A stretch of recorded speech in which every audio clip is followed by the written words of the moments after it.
Peace, y'all. Took me a while to figure out if I even wanted to do this video or not.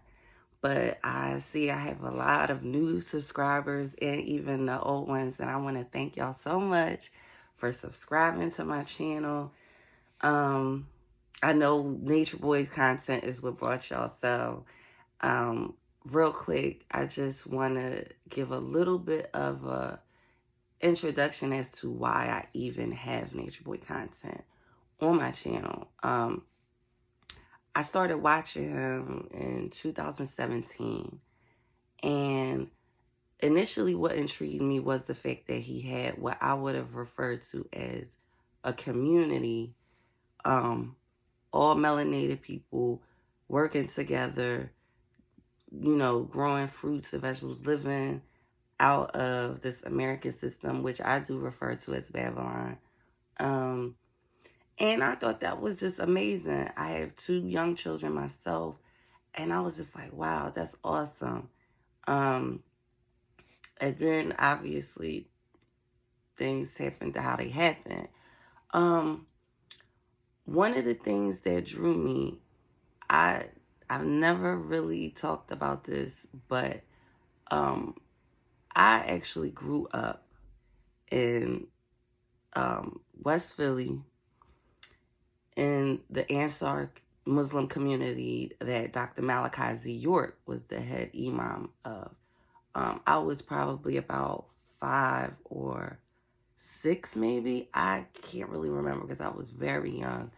It was in the 80s. I'm 41. I was born in 83. So we're talking about late 80s. My mother was a nurse at HUP, Hospital University of Pennsylvania in West Philly. And she, I can't really remember everything, but all I know is my mom and dad got into a really bad fight. I was probably about 4. I don't know.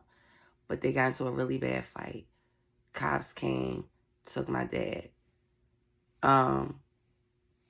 Then next thing you know, we were living in this Muslim community. And I did not get the chance to see my mother, only for an hour a day, certain days a week.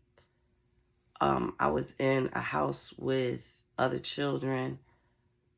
One thing I actually do remember is getting sick, throwing up in the bathtub, which I was very embarrassed. But anyway, I do remember it being very uniform as far as like we had to eat together, pray together, learn how to write Arabic together, from right to left. I do remember that. But anywho, so we were in the Muslim community for, I don't know, maybe a year, maybe, I'm not sure. I do know that my mother was a nurse at HUP. She gave up all her possessions to join the Muslim community, and she became a nurse for the Muslim community. And she was a wife. I believe she was a second wife to one of the brothers. I'm not really sure. Once again, I was a child, so I only know some of those things in hindsight, learning and asking my mother questions and stuff. But she, I don't know, we were there and that was that. And then all of a sudden we weren't there anymore. And we stayed with my grandmother.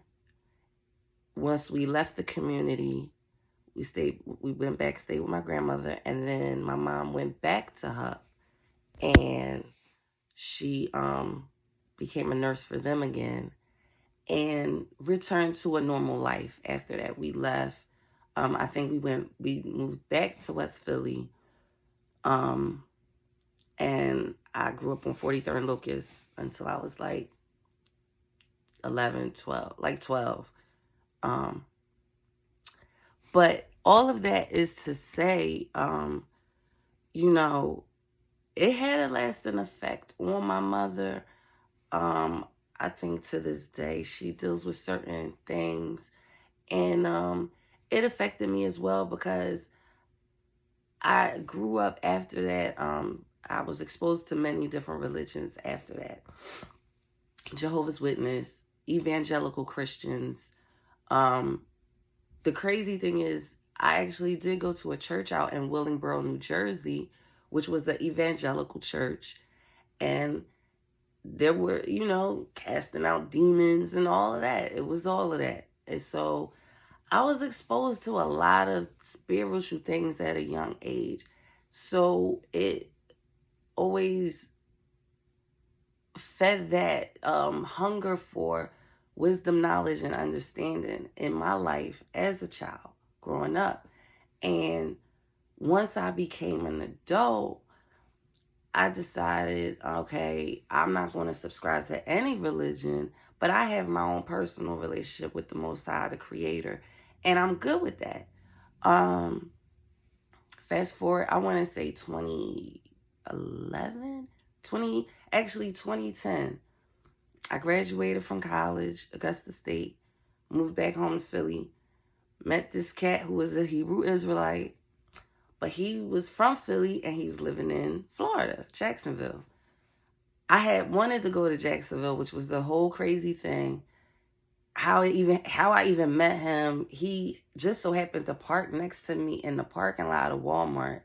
I get behind him in the line. He drops $1. I tell him. He's like, oh, thanks. So then he stays in his car.